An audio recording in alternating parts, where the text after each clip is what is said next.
Welcome to Zwida Media. If you're new to this channel, please subscribe. Don't forget to like, comment and share. Here's a new video for today. Enjoy.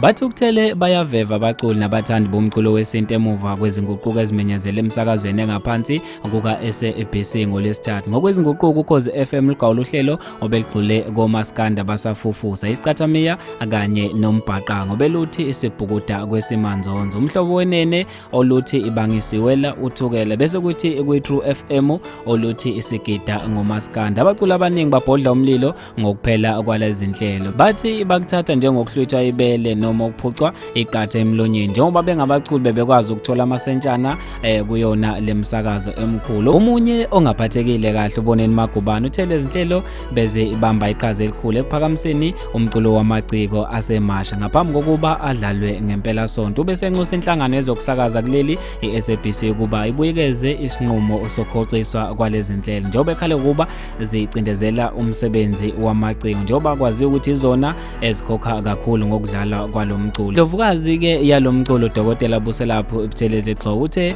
naye akayizwa kahle yokuvalwa kwalezi inhlelo. Wabe esecela ungqongqoshe wezobuciko namasiko kuleli umnumzane Nathi Mthetho kuba angenelele njengoba ke sekwaqedwa nokudlalwa komculo waleli ngo-90% ngaphansi kweziteshi ze-SABC. Bafethu ke lezi indaba ezibhlungu ngendlela emangalisayo. Ngizofisa ukwazi ukuphala kwakho ngalolu daba. Mina njengentatheli ka YouTube sengiphuma kanje ngithi awungibambeke evidweni elandelayo.